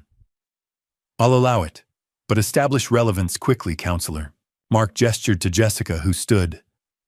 Her expression was carefully composed, concern mixed with determination. The kind of look that says, I'm doing this because I have no choice. Your Honor, my father stopped responding to my calls. He isolated himself completely. He wouldn't let me help, wouldn't let me check on him. I filed this petition because I genuinely feared for his well-being. Her voice carried just the right note of sincerity. But I watched her hands gripping the edge of the table, knuckles white. Judge Holland leaned forward. Ms. Bennett, in your petition, you stated your father lost his employment. Can you clarify those circumstances? Jessica's smile didn't falter, but I saw the pause. He was let go from his position as a risk analyst, Your Honor. I believe it was performance-related. You believe... Well, he didn't discuss it with me directly. But that's part of the problem, Your Honor. He doesn't communicate anymore. He's withdrawn from everyone who cares about him. Judge Holland's eyes shifted to me. Mr. Bennett, I kept my voice steady, clear. That characterization is inaccurate, Your Honor. I was placed on administrative leave pending an internal review, a review related to this conservatorship filing. That review concluded 2 weeks ago. I was cleared of any wrongdoing. My employer extended a formal apology and offered full reinstatement. The courtroom went very quiet. Jessica turned in her seat, staring at me with something close to shock. Judge Holland made a note. So to be clear, you did not lose your job due to incompetence. You were placed on leave as a procedural matter, which has since been resolved in your favor. Correct, Your Honor. Mark Sullivan shifted his weight. I saw the flicker the moment he realized the narrative was cracking. Judge Holland turned back to Jessica. Ms. Bennett, you've stated your father exhibits cognitive decline. Do you have medical documentation supporting this claim? Not formal documentation, Your Honor, but his behavior over the past 2 years. So no medical evaluation has been conducted. No, Your Honor. No neurological assessment. No physician's report. No, Your Honor, but... Then on what basis are you requesting full financial authority over your father's assets? Jessica glanced at Mark. Mark looked at his notes. Your Honor, Mark said, standing quickly. We believe the totality of circumstances, the social withdrawal, the financial irregularities, the refusal to communicate warrant immediate protective action. Judge Holland's expression hardened. Counselor, this is an emergency conservatorship petition. That standard requires a showing of imminent danger. I'm not seeing evidence of imminent danger in what you've presented. Your Honor, we believe... Do you have documentation showing Mr. Bennett is in immediate physical jeopardy, financial jeopardy, evidence of reckless spending, unpaid bills, threats to his housing or safety? Mark hesitated. Not at this time, Your Honor. So then I'm struggling to understand the emergency. Jessica's hands tightened on the table edge. Her breathing was shallow, controlled. She was beginning to understand that the story she'd built wasn't holding. Judge Holland turned to Ellen. Ms. Crawford, does your client wish to present anything? Ellen stood, calm, precise. Yes, Your Honor. We have significant evidence that directly contradicts the characterization of Mr. Bennett as mentally or financially incapacitated. We also have evidence regarding the true circumstances surrounding this petition. She opened her folder and walked to the bench, placing several documents in front of the judge. Your Honor, I'd like to begin by clarifying my client's professional background. It's relevant in ways that may not be immediately apparent. Judge Holland picked up the documents. I watched his expression shift as he read.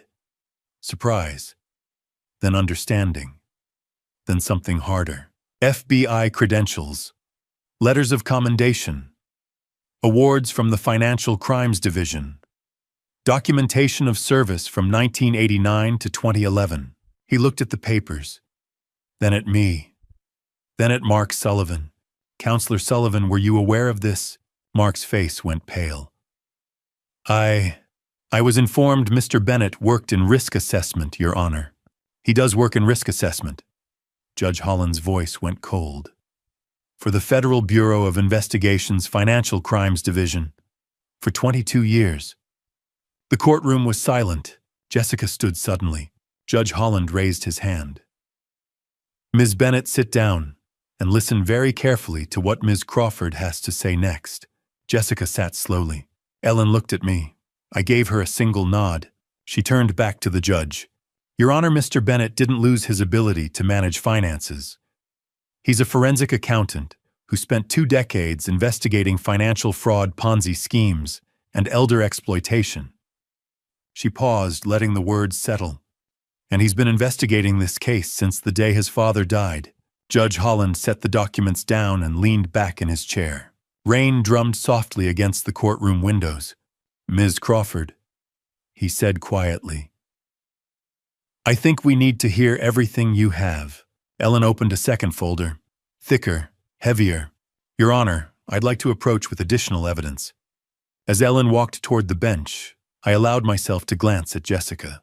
She was staring straight ahead, her face unreadable, but her hands were still gripping the table, and I knew she finally understood. The silence hadn't been weakness. It had been strategy. Judge Holland looked directly at Mark Sullivan and asked the question that changed everything. Counselor, are you certain you understand who Mr. Bennett actually is? Mark hesitated, and in that hesitation I saw my daughter's case begin to crumble. The judge's question hung in the air as Mark glanced at his notes, then at Jessica, then back at the bench. He was competent at family law and probate disputes, but wasn't prepared for this. When he explained they'd verified my employment history as a risk analyst for several corporations, Judge Holland interrupted, asking what I did before my private sector work. Mark opened his mouth, closed it, and looked at Jessica again. Judge Holland's voice turned colder, as he demanded to know if Mark had conducted comprehensive background investigation before filing a petition accusing me of being mentally incompetent, pointing out that standard due diligence wasn't what he'd asked for. The courtroom fell silent as I sat perfectly still, hands folded on the table. This was the moment Ellen and I had planned for when the narrative would shift completely. There was no going back now. Ellen rose calm and deliberate and asked to clarify the record. With Judge Holland's permission, she explained that I served with the FBI for 22 years, from 1989 to 2011 in the Financial Crimes Division, specializing in elder financial exploitation, Ponzi schemes, corporate fraud, and money laundering. She displayed my FBI badge photograph on the presentation screen and revealed that I led 47 successful federal prosecutions, received 3 commendations from the Department of Justice, and developed training protocols for identifying elder abuse patterns still used by the Bureau today. She explained that in 2011, I took early retirement under circumstances requiring protective measures for my family due to security threats from a high-stakes case, with certain aspects of my service record remaining sealed. When Judge Holland asked why my FBI service wasn't disclosed to my family, Ellen explained it was for their safety. In 2011, when I retired, Jessica was 19 and Daniel was 17, both young, during the period when security concerns were most acute. To protect them, I never disclosed the full nature of my work, telling my children only that I'd transitioned to private sector risk assessment. Ellen stated clearly that Jessica never knew her father was an FBI agent, specializing in the exact type of financial crime now at the center of this case.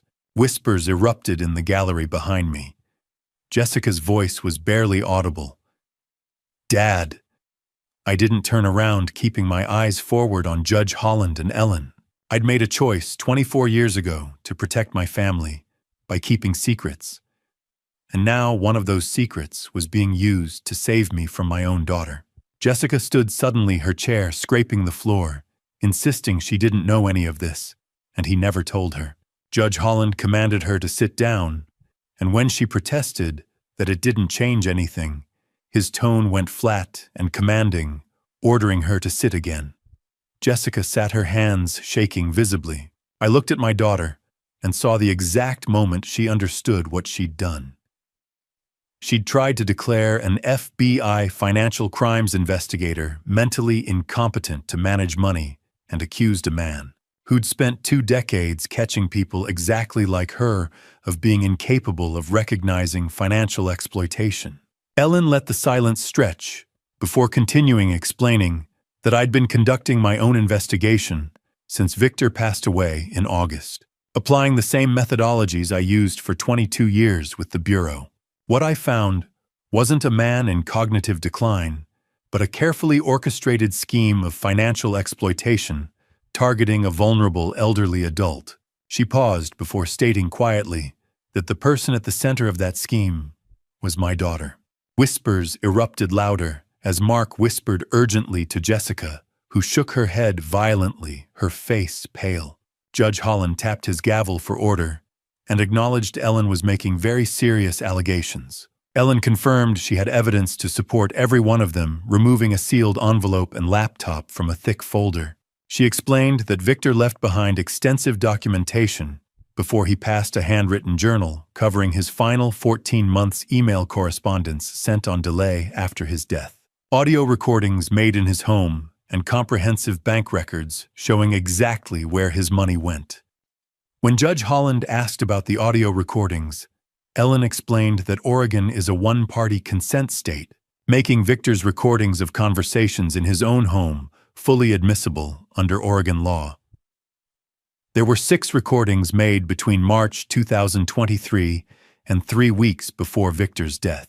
Ellen requested permission to play the first recording from May 18, 2023, the day Victor signed the power of attorney, granting Jessica control over his finances. Judge Holland denied Mark's request for a recess and told Ellen to proceed.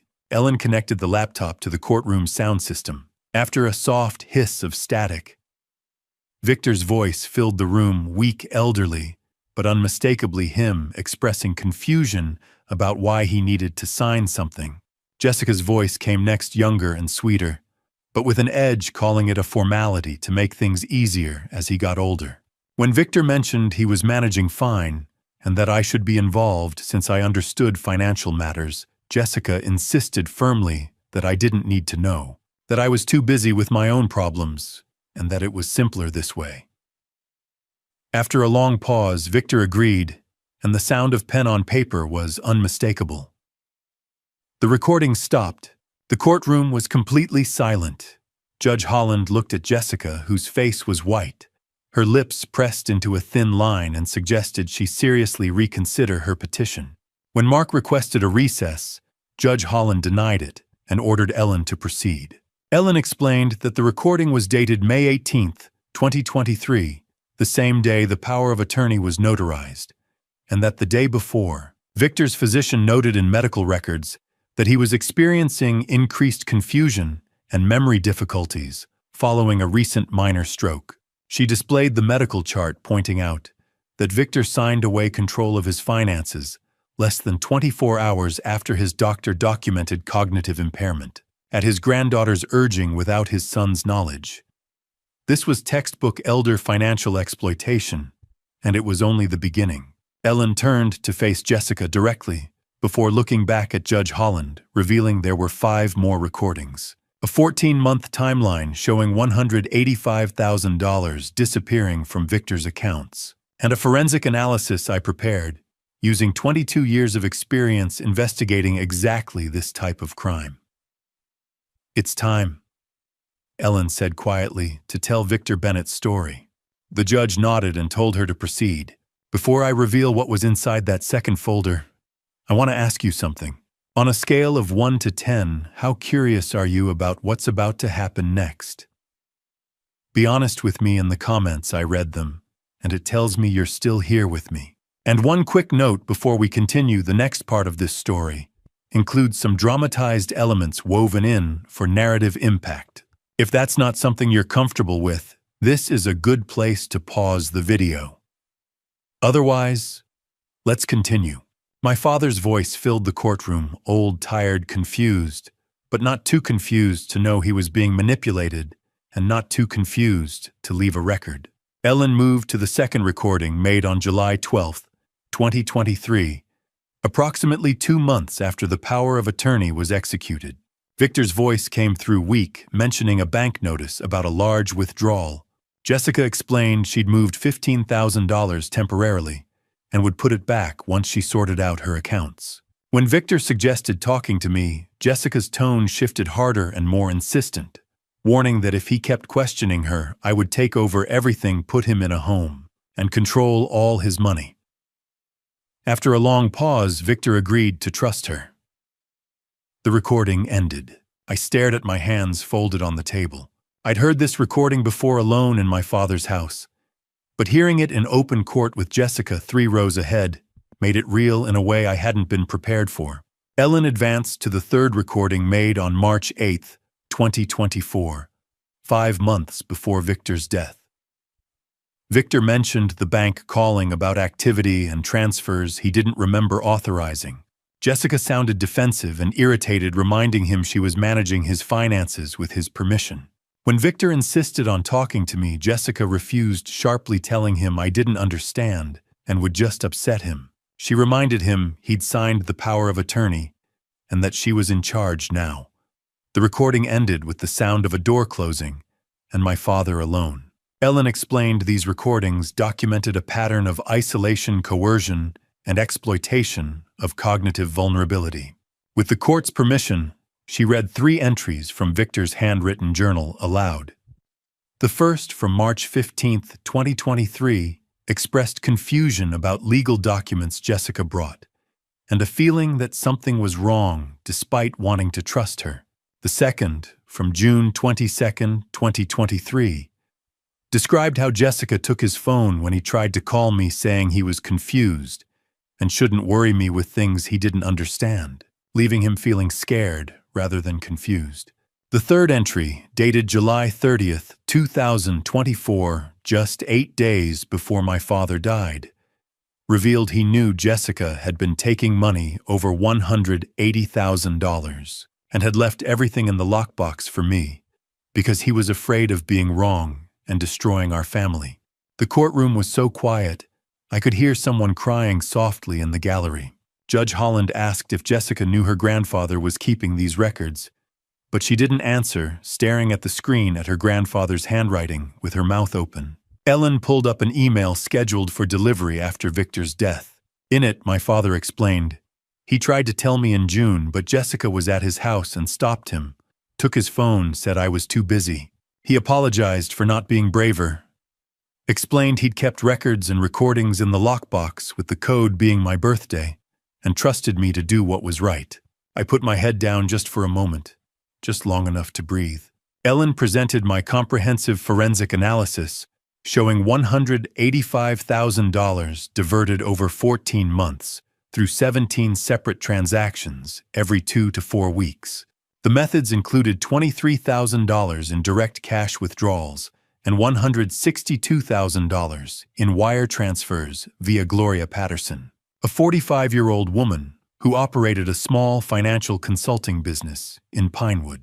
Patterson retained 8 to 10% of each transfer as a processing fee, approximately $14,580, then dispersed the remaining funds to Jessica through smaller transactions designed to avoid detection. When Judge Holland asked where Patterson was, now Ellen explained she'd provided a sworn statement to Adult Protective Services 3 weeks ago and was cooperating fully with the investigation.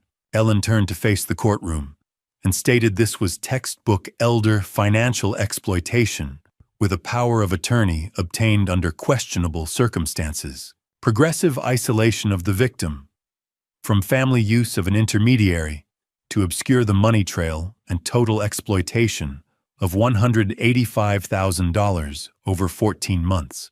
Victor Bennett knew what was happening to him and left us everything we needed to prove it. Jessica stood suddenly, her chair scraping loud against the floor, insisting she was helping him, and he couldn't manage his own affairs. Judge Holland ordered her to sit down, but she refused, her face red with tears streaming, accusing me of twisting everything, of abandoning the family, and never being there when they needed me. Mark Sullivan tried to stop her, but she yanked away and faced me directly, shouting that I chose my job over them and strangers over my own family. Judge Holland slammed his gavel and threatened to hold her in contempt. Jessica collapsed back into her chair and buried her face in her hands, sobbing. I looked at my daughter, broken-cornered, exposed, and felt something twist in my chest. She was right about one thing. I hadn't been there enough, with 22 years of late nights and closed doors, missed birthdays, and phone calls cut short. I'd been catching criminals while my daughter learned to become one. But that didn't excuse what she'd done to my father. Judge Holland asked if Jessica wished to withdraw the petition. When Mark requested time to reconsider, the judge denied the request and stated he'd heard enough. He denied the petition for emergency conservatorship with prejudice and referred the matter to the district attorney's office for investigation of potential criminal violations, including elder, financial abuse, fraud, and exploitation of a vulnerable adult. The gavel came down, and the courtroom erupted in whispers. Judge Holland looked directly at Jessica and strongly advised her to retain criminal defense counsel immediately before adjourning court. Jessica sat frozen, staring at nothing, while Mark Sullivan packed his briefcase with a carefully neutral face. Ellen told me it was over, and I'd done it, but it didn't feel like victory. As the courtroom emptied, I moved toward the exit and saw two people in dark suits with badges clipped to their belts near the courthouse entrance. One woman with short gray hair made eye contact with me and gave a small nod. Adult Protective Services wasn't here for me, they were here for Jessica. In the elevator, Ellen explained the DA's office would likely file charges within 2 weeks, since APS had submitted their report. The bank's fraud department flagged the transactions independently, and Gloria Patterson's statement sealed it. She softened her voice to tell me I'd done the right thing, and my father trusted me to see this through. As the elevator doors closed, I caught one last glimpse of Jessica still sitting alone at the defense table with her head in her hands. The system had taken over now, and I wasn't sure if I should feel relieved or heartbroken. The courtroom was empty. The reporters were gone, the lawyers were gone, Jessica was gone. Only I remained sitting in the same chair I'd occupied all morning, staring at the empty judge's bench and the vacant witness stand, surrounded by the silence that filled the space where my father's voice had been just hours before. I thought I'd feel relief or anger or at least satisfaction, but all I felt was hollow. My father was gone, my daughter might go to prison, and I was the one who'd set it all in motion. The door at the back of the courtroom opened, and Ellen Crawford stepped inside with her briefcase. She asked if I was okay, and I nodded, not trusting my voice. She walked down the aisle and sat beside me, and for a moment neither of us spoke, while the courtroom clock ticked steadily above the judge's bench. When she said I'd done the right thing, I asked why it didn't feel right. She was silent before explaining that it was because I was a good father even when my daughter wasn't a good daughter. And while that didn't make it easier, in fact it made it harder, it didn't make it wrong. Ellen and I met briefly in her office before I left. She explained that Adult Protective Services had officially opened a full investigation with Paula Harris coordinating with the district attorney's office, and they'd share findings within 2 weeks. Kevin Marshall, the deputy DA, was reviewing the case for criminal charges and would likely pursue 3 counts elder financial exploitation as a Class B felony in Oregon, fraudulent use of power of attorney as Class B, and potentially identity theft.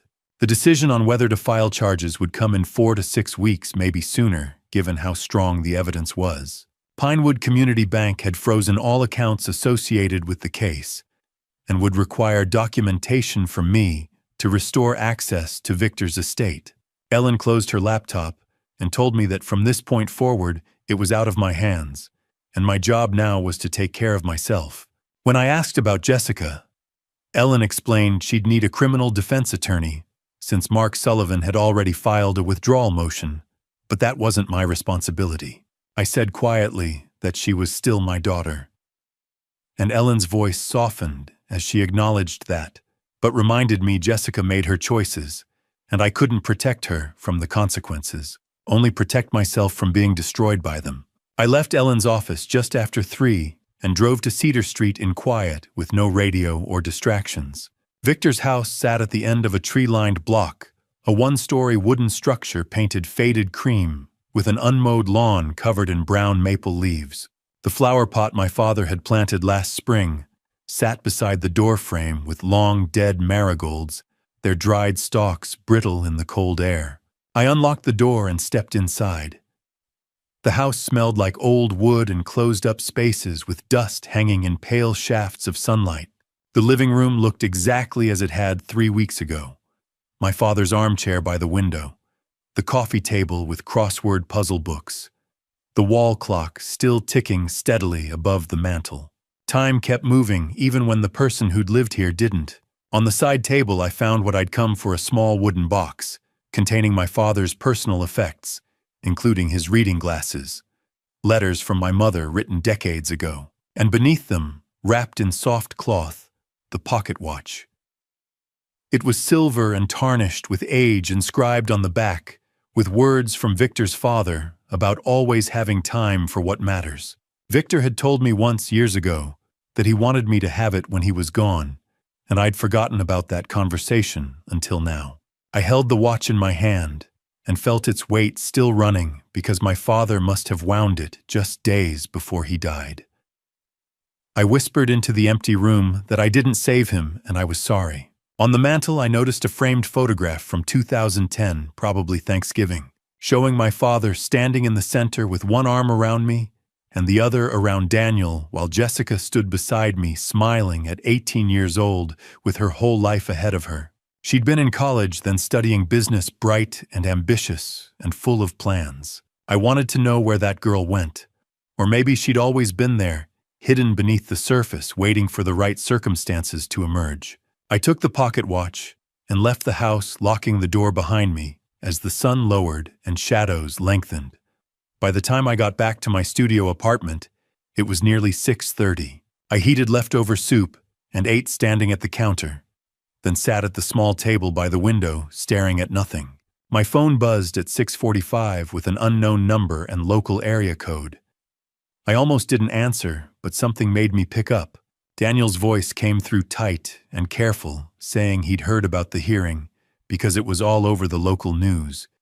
He asked to meet tomorrow because there was something I needed to know. I hesitated because Daniel had taken Jessica's side when the conservatorship petition was filed and called me 3 weeks ago asking why I couldn't just let it go and work things out privately.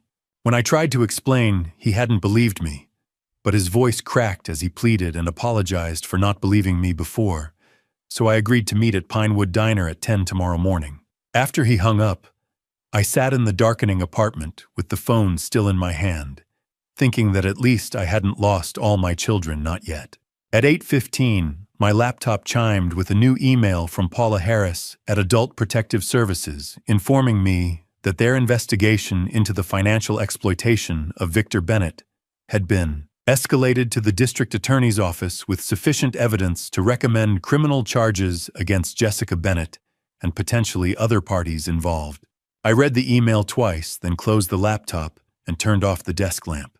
The apartment went dark, except for streetlights outside casting amber glow and long rectangular shadows across the floor. Somewhere in the city, Jessica was facing.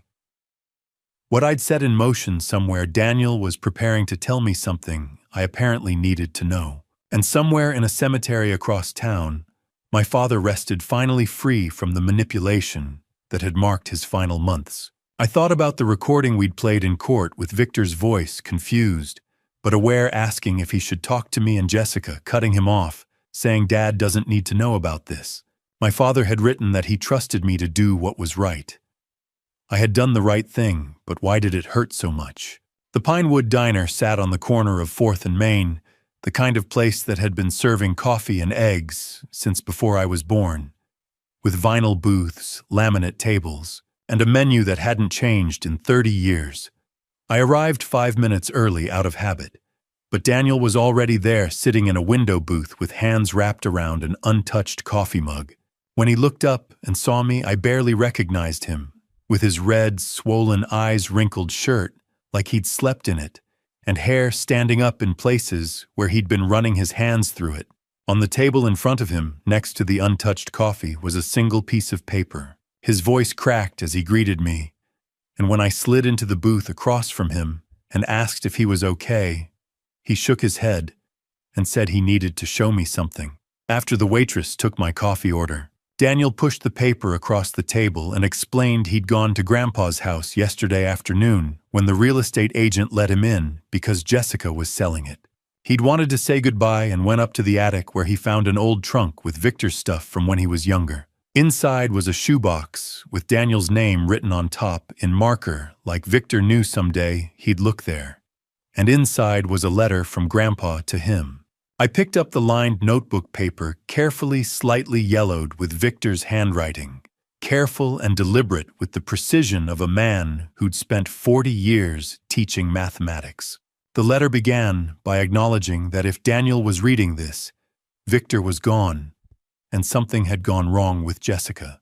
Victor explained that in 2011 I left the FBI, not because I wanted to or because I failed, but because the case I was working on became dangerous.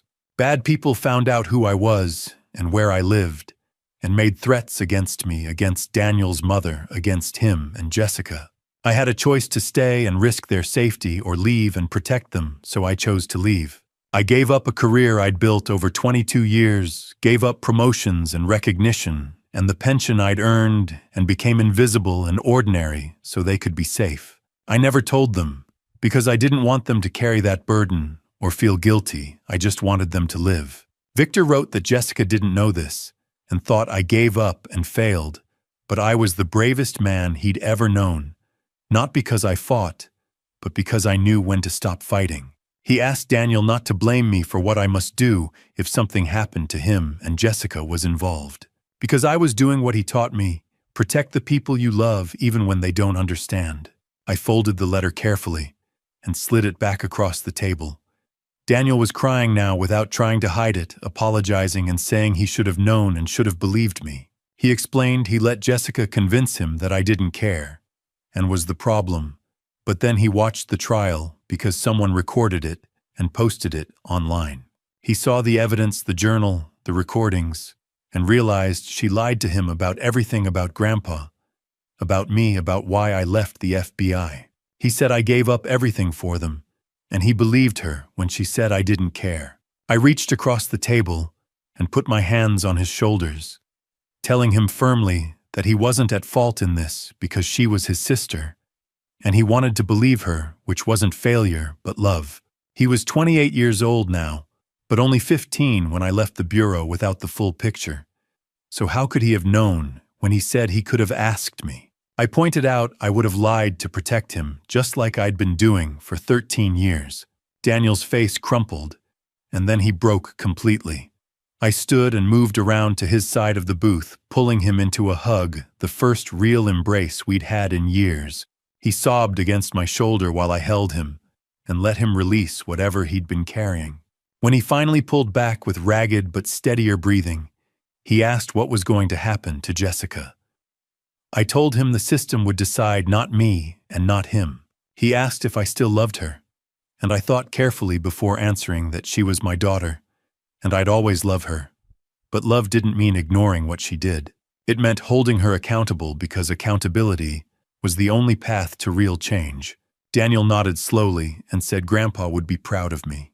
I pulled out my phone and showed him the photo I'd found at Victor's house from 2010 with all of us together, Victor in the center with his arms around me and Daniel, Jessica beside me, smiling at 18 years old.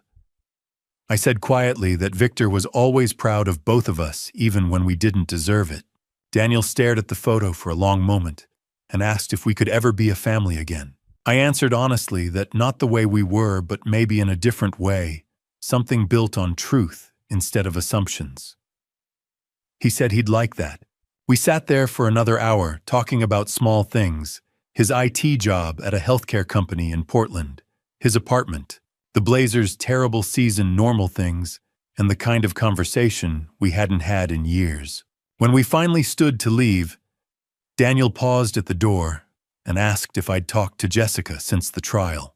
I shook my head, and when he asked if I was going to, part of me wanted to and needed to understand why, but another part knew some conversations don't bring healing and just reopen wounds. I said not yet, and Daniel nodded, saying he didn't think he could either for a long time.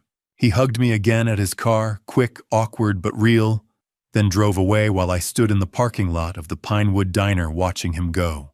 I was alone again, but this time the loneliness felt different, less like abandonment and more like space to breathe.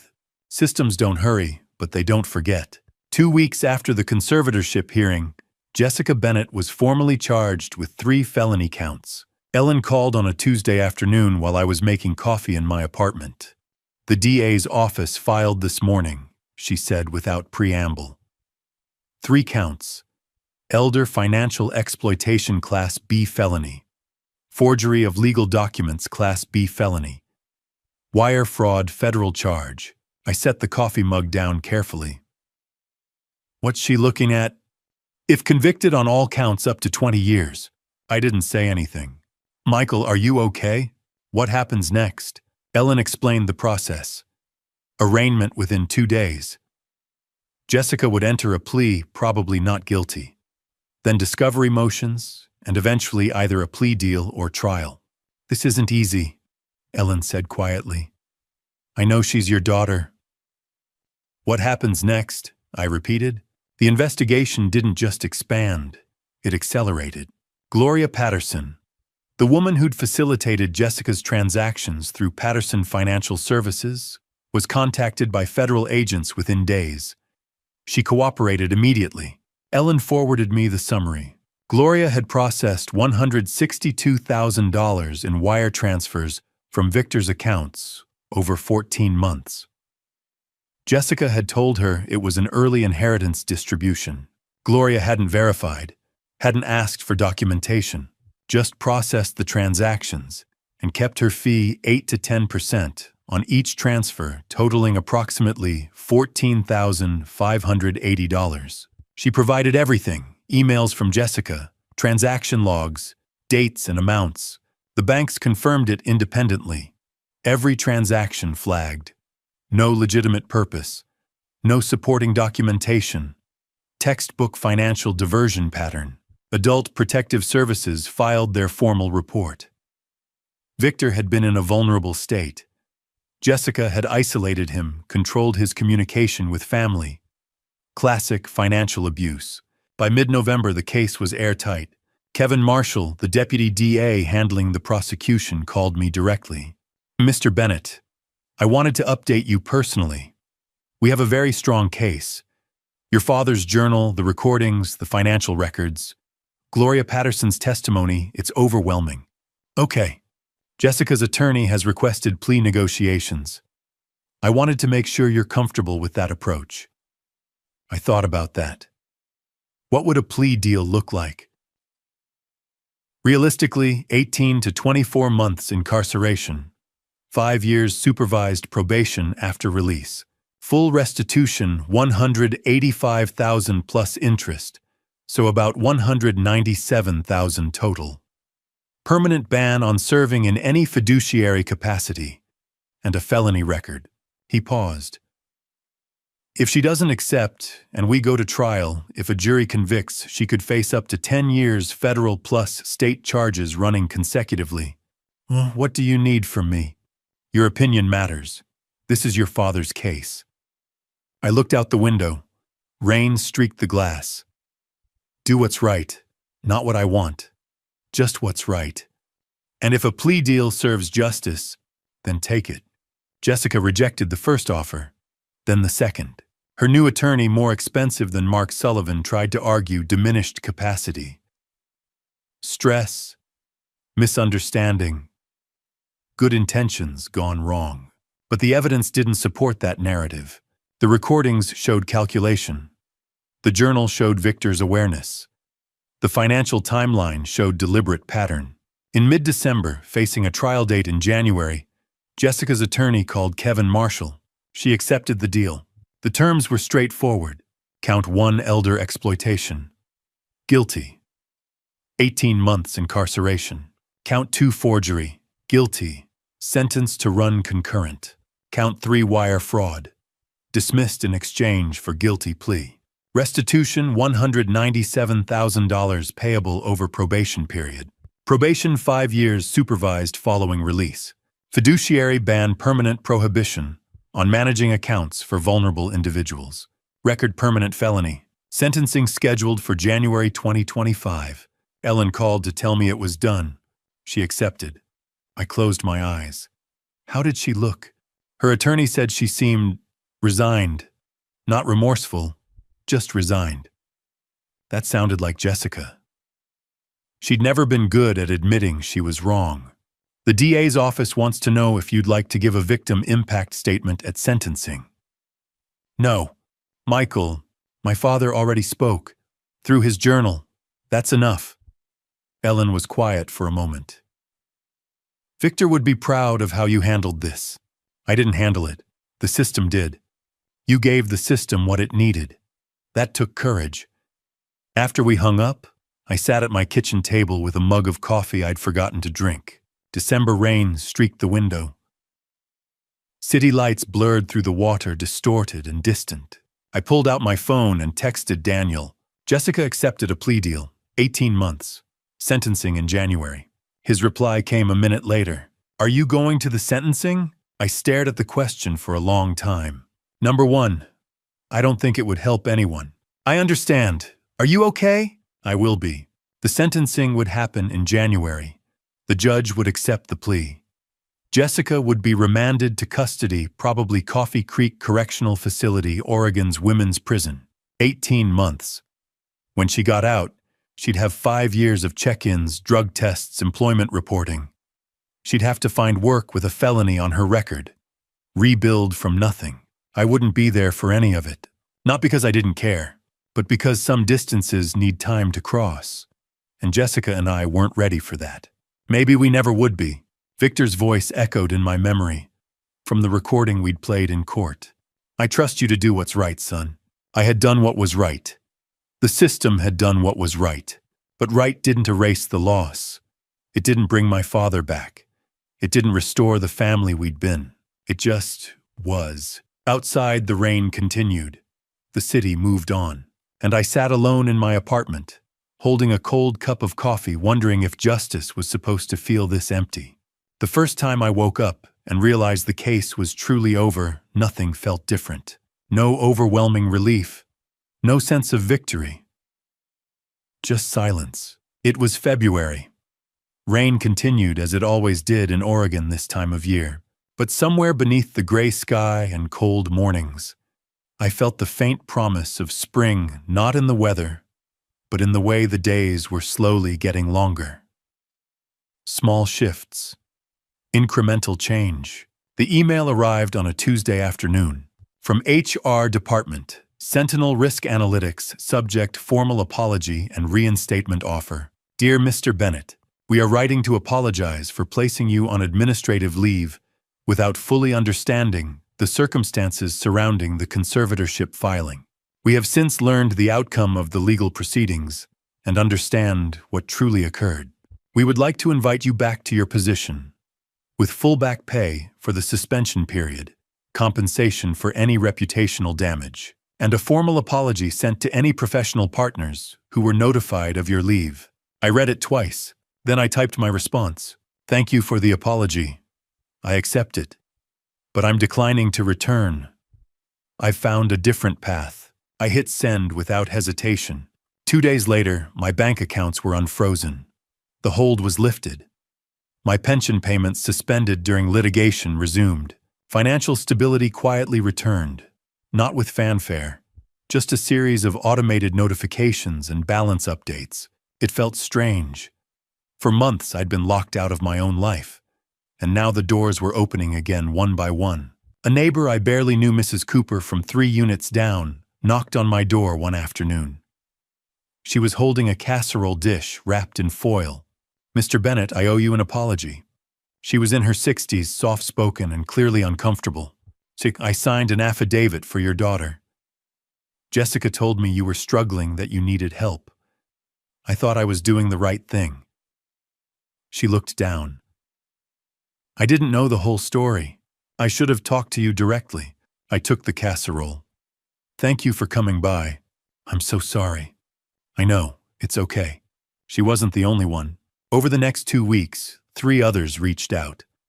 A former colleague, someone from my father's church, each expressing regret for believing Jessica's narrative without questioning it. I accepted every apology, not because I'd forgotten what it felt like to be isolated, to have people believe I was incompetent without asking me, but because holding grudges doesn't help anyone. And I didn't have the energy for bitterness anymore. Thomas Reed called in late February. How are you holding up? I'm getting there. Good. A pause. I've got something for you. Oregon Department of Human Services is looking for an elder abuse prevention consultant. Train APS staff, develop protocols, review complex cases. They need someone with investigative background and real-world experience. I didn't say anything. You'd be perfect for it, Michael. I don't know if I'm ready. Ready for what? To use what happened to help other people. His voice was firm. That's exactly when you're ready. He was right. I applied that afternoon. The interview was a week later. 3 people on the panel. Standard questions about experience, approach, case management. Then the director, a woman in her 50s with sharp eyes and a no-nonsense demeanor, leaned forward. Why do you want this job? I could have given a professional answer. Skills, qualifications, career trajectory. Instead, I told the truth. I couldn't save my father. Despite the training, despite the experience, I didn't see what was happening until it was too late. I paused. I can't change that. But maybe I can help other families avoid what mine went through. She nodded slowly. That's the best answer anyone's ever given me for this position. They offered me the job the next day. I accepted. My first day was in early March. Spring was beginning to creep through Oregon's long rains. Not in full bloom yet, but in the way the air felt slightly warmer, the light a little brighter. I stood in front of a training room with 20 APS caseworkers and investigators. Young, dedicated, overwhelmed. I taught them the warning signs of financial exploitation, how to document evidence, how to build cases that would hold up in court, how to talk to vulnerable adults without making them feel accused or ashamed. After the session, a young woman, late 20s, eager, approached me. You really know this field. Have you worked a lot of these cases? I thought about Victor, about his journal, about the recordings I'd never forget. I have, she smiled. Thank you. This really helps. She left, and for the first time since my father's death, I felt something I hadn't expected. Purpose. That evening, Daniel called. Dad, how was your first day? Really good. I'm proud of you. Those words, simple, sincere, meant more than he could know. A pause. Then, Jessica's sentencing is next week. Are you going? I stopped. I'd told myself I wouldn't. That there was nothing to be gained from sitting in a courtroom watching my daughter be sentenced to prison. Are you going? I asked. Yeah, I think I need to be there. I thought about Daniel, 28 years old, walking into a courtroom to watch his sister face consequences. Alone. I'll go, I said. Not for her, for you. Dad, you don't have to. I do. You showed up for me when I needed it. Now it's my turn. After we hung up, I sat in the quiet of my apartment. Outside, the city moved on as it always did. Lights flickering in distant windows. People living their lives unaware of mine. But I wasn't empty anymore. I wasn't just surviving. I was building something. Not the life I'd had before, but something different. Something that came from pain but wasn't defined by it. Because family isn't about who's in the room. It's about who shows up when things get hard. Daniel had shown up for me. Now it was my turn. The call from Ellen came on a Tuesday morning in March, informing me the plea hearing had concluded about an hour ago. I was standing in my apartment, looking out at the soft drizzle that made everything look gray. And Ellen explained Jessica received 18 months at Coffee Creek, with 5 years probation after that, plus a restitution order for $197,000 to be paid in structured installments. Judge Winters was clear this was a serious breach of fiduciary duty and exploitation of a vulnerable adult. I'd known this was coming and had agreed to the plea terms when Kevin Marshall called last week, but hearing it now final and official felt different. After thanking Ellen, I sat on the edge of my bed for a long time, thinking about Jessica going to prison. The girl who used to climb into my lap during thunderstorms and drew me a card every Father's Day until she turned 16. I thought I'd feel relief or maybe vindication, but instead I just felt tired. The letter took me 3 tries to get right. I sat at my kitchen table on a warm Saturday afternoon in June, with windows open and a breeze carrying the scent of cut grass and blooming lilacs, the kind of day my father would have spent in his garden. I wrote to Jessica that she was still my daughter, and some things needed to be said directly, not through lawyers or the court system. What she did to her grandfather was wrong, and the court had determined that with overwhelming evidence, but I wasn't writing to punish her further, because the system had already done that. I needed her to understand that forgiveness wasn't the same as forgetting or pretending it didn't happen, or that trust hadn't been broken. If she wanted to rebuild that trust, it would require acknowledgement of what she did without excuses, restitution, not just financial, but relational, with time and effort and consistency and patience, because trust is rebuilt slowly, one honest conversation at a time. I wasn't closing the door, but I wasn't pretending it was wide open either. And she'd need to knock while I'd need to see who's on the other side. Daniel and I were here when she was ready to be honest. Her grandfather loved her, and I loved her, and that hadn't changed, but love didn't mean accepting harm or pretending accountability didn't matter. The next move was hers. I folded the letter carefully, mailed it to Coffee Creek Correctional Facility the next day, and didn't know if she'd ever read it, but I had to say it. The estate closed on June 12th, and I drove to the house on Cedar Street one last time. The for sale sign had a red sold rider across it, with freshly mowed lawn and trimmed hedges. I unlocked the front door and stepped inside, walking slowly through empty rooms that echoed in a way full ones never do. The living room where my father had sat in his recliner every evening was bare, with just pale rectangles on the hardwood floor where furniture used to be. I walked through the kitchen, where we'd shared countless meals, and where Jessica had signed the power of attorney, while my father sat confused and afraid. Then through the master bedroom, where he'd spent his final months, and up to the attic where Daniel had found Victor's letter. I paused in the hallway, looking at the one thing I'd left behind for this final visit. A single photograph in a simple frame resting on the windowsill. My father in his classroom, circa 1985, standing at the chalkboard, chalk in hand mid-lesson. Equations covered the board behind him. He looked younger than sharper, alive with purpose. I picked it up, slid it into my jacket, locked the front door, handed the keys to the realtor waiting in her car, and drove away without looking back, because he would have wanted us to move forward. My first day at the Oregon Department of Human Services was June 15th, in an office on the 3rd floor of a state government building in downtown Portland. My cubicle had a window overlooking the Willamette River, and I put a photo of Daniel and my father from 2010 on my desk.